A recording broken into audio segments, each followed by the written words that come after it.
questions for Damian? What? What can I do for you? What do you want? What are your feelings right now, Dame? I'm a little bit frustrated with last night, obviously the way the series went. But, it's the way it happened. I think sometimes you got to go through these kind of things and you got to learn your lesson from it and move forward. Now it's time to get better and get ready to move toward the next season. What do you think you guys learned about your guys' slow start this season? I mean, it's the NBA, so it's unpredictable. So, teams have his expectations put out there. Some teams come out, they don't live up to them. Other teams surprise. It's like that every year. But our start to the year wasn't what we wanted. I think the one thing that we can take from what we went through this season is we showed who we truly are as a team. Through the injuries, the up and down parts of the season where we played horrible, and then we would have a few good games and then go back to playing horrible. It was just really inconsistent, and a lot of criticism to the way we played. But I think through all of that, we still found a way to give ourselves a chance in the playoffs, which was our ultimate goal, was to at least make it to the playoffs and give ourselves a chance. And I think it takes a lot mentally, more so than what we do physically on the floor, to come from where we came from and still make what we made of it. So I think we really showed, the level that we're capable of going to as a group mentally. It just sucks that we had to dig so deep just to get to the 8th spot and have to play against the best team in the league in the first round. If there's a lesson, you guys can't do that again next year. And you have a pulse on this team. Yeah. What was your take on why you guys performed so poorly at the start? Obviously we didn't defend well as a unit, but like I said, the place that we dug to and went mentally as a group is what I thought was the most special part, because we really locked in. And I think being able to sustain that, is what the better teams have. They don't have the loose shoot-arounds every once in a while, and they don't have the bad starts to the third quarter all the time and then have one good start in 10 games. They don't have that. Everything is consistent with them. And playing against Golden State, whether they're missing shots or turning the ball over or anything, everything is consistent. They make the same cuts. They make the same passes. They play the same way. The energy with them is the same. And I think when you don't have that consistency, which is hard to sustain, it's hard to be consistent in this league. And when you don't have that, you get the kind of result that we got. So, in hindsight, do you think there's anything to a lot of people getting paid at the same time that impacted the team in any way? I think as much as you don't want it to, or you don't want to believe that it would, I do know that just from being around the NBA, not specifically our team, but being in the NBA, it's hard on guys. You get paid a lot of money, and people make such a big deal of it, that you feel like, man, now, I got to show that I earned this contract. And I think when the urgency comes from everybody else saying it, that's when you have a problem. But when it's just in you, when you say, I earned this contract to begin with, and you really believe it, and you tell yourself, now I'm going to go out there and show that I should have gotten this contract. When it comes from within, it's just different. You can go about it different. And, I think across the league, some guys, they say, man, should I have gotten this contract? And they don't go out there and they don't play as comfortable and as confident. And some guys, they say, I know what kind of time went into this contract, and I know that I deserve it, and now I'm going to go prove it. And I think you see the difference. I think you can watch a season and you can tell which guy is which. At the end of last night's game, when you went out and you got the standing O, it's a two-part question. What did that mean? And then you kind of went like that to the court before you sat down. And what was that about? It meant a lot. for the fans to give me that type of ovation walking off the floor, because it showed me that they had a lot of appreciation, not just for, that game. I think that was more about what it took to get to the playoffs, period. I think they recognized that I took it upon myself to make sure that we didn't fall short of the playoffs. And it was a team effort, but I think as a leader, a lot goes into being able to get men to follow you and get them to believe in something. And, I took that as a challenge, and we got that done. So I thought that was more about that effort. And when I waved at the court, that was about the last foul that got called on me. Even though we was down 25, I mean, you got to compete out there. And I felt like I stripped that ball out of there. And, I was still frustrated from a few other fouls that I got. So, I mean, the worst that was going to happen if I was going to get tossed out the game, I wasn't going back anyway. So, just frustrated, man. Dame, last night you mentioned staying on Yusuf this summer. Yeah. Why is that important to you? Just because I think something that we can be better about as a team is the level of accountability. We all like each other and we all support each other, and it's so positive. But, I think with some of those other teams, you see Draymond jumping on KD, and he's not mad at him. He's not trying to embarrass him. He's holding him accountable, and whatever that means he needs to do, he's going to get him to understand what he's trying to tell him. And you see it in the league. You see LeBron. You see all these guys. They don't care about what other people say and all these things. They want their teammate to understand, this is what I need. This is what you have to do. And it's all for the greater good of the team, for us to get the absolute best and the most out of each other. And that's what I mean by that is, at times he might not like it, or he might feel like Dame always has something to say. But at this point in my career, to me, well, how bad do you want to win? If you don't like it, how bad do you want to win? Because that's what I'm interested in. And it's time for us to demand more of each other. We can still have our brotherhood and have the same relationships, but, if we really have love for each other, even our coaches, we really have love for each other and we on the same page, and we want to be a championship team and not just a make the playoffs team, then we got to demand more from each other. Is that an evolution in your leadership styles or that fierceness? I mean, it'll never be me to, just be extra and jump all in somebody's face and all that. I think even now with how I am, I get my point across. Everybody will tell you that I'm a good person, but they know when I need to get a point across and I need to say something, they know that I'm going to say it firm, and I'm not going to back down from what I'm saying. So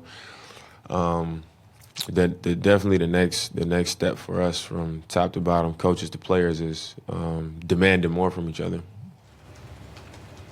How do you draw a line between where you're at the end of the season now, between motivation and frustration?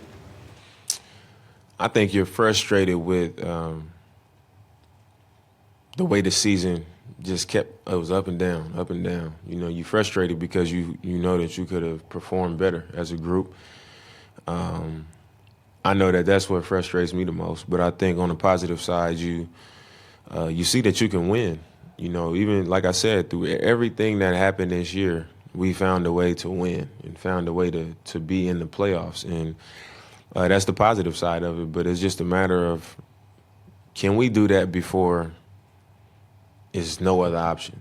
And can we just make a habit of, well, this is what we do on the defensive end. This is how we play on the offensive end. And when it gets to 5 minutes and it's time to win a game, we know what we're going to do to win the game. And it's not like some days we make a bunch of shots down the stretch, and then when the shots aren't falling, then we stop getting back in transition. We can't let each game be so different. We got to be a lot more steady in our approach and in our performance just over the course of a game. And what teammate impressed you the most this year?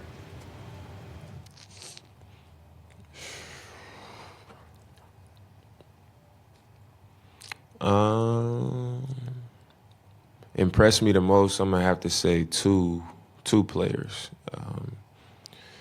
First, I'm gonna say Shabazz, just because I mean I watched him in college and I seen him play a little bit in Miami and a little bit in Orlando, and I always thought he could play, but you know, when we had to go against him in training camp and when he got in the game and got an opportunity to play, just to, you know, I realized how good he really is. You know, he's a small guy, but I'm a fan of tough players, you know, fearless players and guys who truly believe in themselves and not just believe in when I'm making shots, I believe in myself. Or when the game is going good, I believe in myself. He's a guy that really believes. And I feel like in camp, competing against him, I got better, you know, just because I was going up against a guy that didn't fear me, or he didn't care that, you know, this guy is the starting point guard, anything like that. He challenged me. And that's what you need. You need teammates like that. So I was really impressed with how hard he worked and, you know, the competitor that he is, and also how talented he is. He's a really good player. And then after him, I'll say Nurk. When we got him at the deadline, I knew he was a big body and, you know, he had good skills and stuff, but I had no idea that the player that we got, and I was really impressed with him. Dame, what is Nurk's ceiling in your eyes, and how do you keep a guy like that accountable? Are there certain things that you already have an idea of what you can do this summer with him? I mean, I don't know what the ceiling is. You know, I don't even like when people say, oh, his ceiling is this or his ceiling is that, because when I was coming out of college, they said my ceiling was Ronnie Price and Eric Maynard and stuff like that. And I'm friends with both of those guys, but our careers did completely different things. And so, I mean, I'm not really a fan of the whole ceiling thing. But with Nurk, I think the fact that he's so young, you can we're ahead, I guess, you know, because he's not very established in the league. So he has some success with us.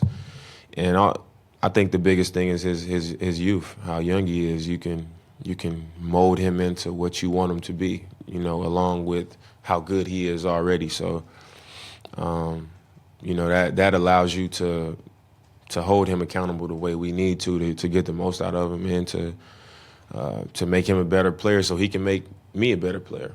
How does he change the trajectory of the franchise moving forward?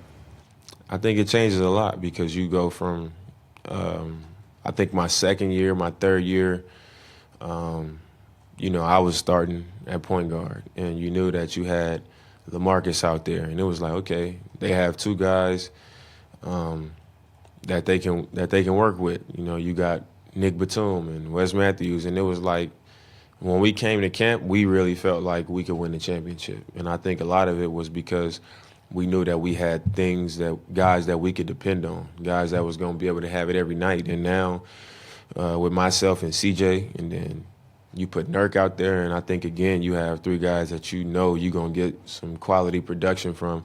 And then you add Chief, and then you add ET, and then AC and Mo, and you got all these guys. And it's like, if we can get the most out of them, then, you know, we can be a championship team. But I think when you put Nurk in the picture, it takes it to a completely different level. And I think that showed when we added him, and we became a better defensive and offensive team. And we started to win a lot more games. So he changes it a lot. What do you make of where Myers is? I think it's with Myers, he's such a good person and such a great teammate, to whereas I think it's hard because we came in the same year. So a lot of people associate our career paths together. And with me, I was put on the floor right away, you know, so my development was faster because I was put on the floor with vets right away. I had a lot of responsibility right away. And I think his position in the rotation each year has been different. So I don't think he's had the same experience, but I think with Myers it comes at a time where you just have to take it personal. You just got to take it as a challenge, to where a guy like that, you know, with with such great skills. He has great touch around the basket. He's a great athlete. He's a really good shooter and a really smart player. Half the time when teams are calling out plays and I recognize the play, if it's not Evan Turner, he's the other guy that recognizes calls. And this guy's going to do that. This guy's going to cut, and there's going to be a screen here. So it's just a matter of him putting it together and actually taking it as a challenge. You know, I know if I was in his position at this point, I would just I would really take it as a challenge to really just put it all together and get the job done. You know, I think the contract that he has with our team has shown that everybody believes that if he puts it together, and when he starts to believe he can put it together, then he'll give us some valuable time. But I think it's time for Myers to really believe it and really to throw himself into becoming what he's capable of becoming. And you know, it's not up to anybody else. You know, I can go work out for myself. I can go challenge myself, and I can say, Myers, you need to do this and take this challenge and believe in yourself and all this stuff. But what it really comes down to is his true belief. And, you know, once he really starts to believe what he could become the way everybody else around him believes what he could become, that's when you'll see the best Myers Leonard. What's your summer look like? I mean, I'll be around Portland, go get some roller skating in, probably get to the studio a little bit, you know, get my mind off basketball. You know, but back to the gym, I'm gonna get some rest for a month and a half, and then I'm gonna start working my way back into it earlier. I really feel that I watched a lot of film this year, and I really am excited about a lot of things that I noticed in my game that I could be better at. And you know, I'm the type of person that I always get excited, especially at this point in my career when I've accomplished a lot, that I could still look at my game and say, you could be better at this, or you could do this better. You know, I get excited knowing going into the gym that I have something that I could just hammer at. I can just keep going at it, and I could come back and people would notice that I improved on something. So I'm really happy about that. But more so that I think this year I showed myself that mentally I could take myself to another place. And that also excited me, because that is something that I had done, but I think this year it was just different.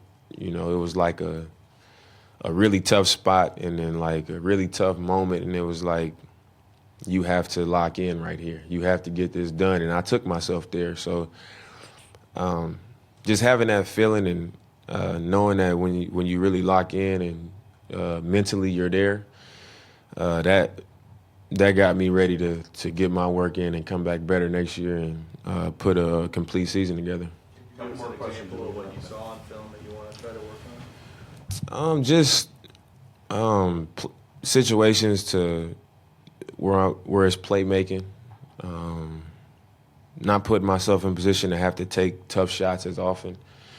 But I think just in that, I'll say this, in the stretch ride where I had a really good run and we won a bunch of games, I was watching teams in advance. You know, before we played against Minnesota or Miami or Utah, I was watching the games in advance to where when we got on the court, I would be coming off a ball screen off a specific play, and I would feel that they guarded it this way so many times the last time we played them. And I would already know what kind of coverage I was going to be facing, and it was different from the past where I know how they guard this. You know, I know how they guard this mid-pick and roll.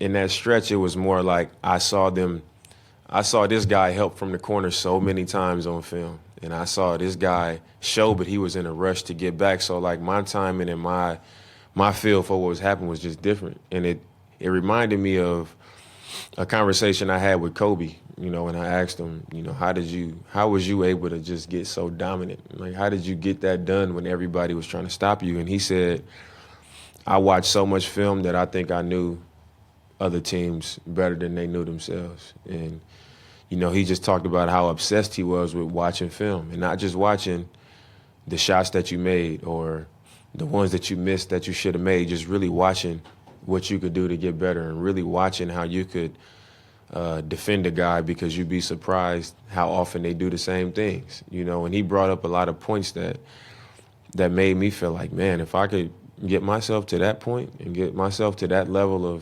of being just into the game and into becoming better, that, you know, I got a lot of room to grow. I hear from a lot of people that they say that you and CJ can't be on a championship team, that backcourt can't do that. How do you respond to that? I mean, why not? I don't see why we couldn't. I think we can. That's the only way that I can respond to it. I mean,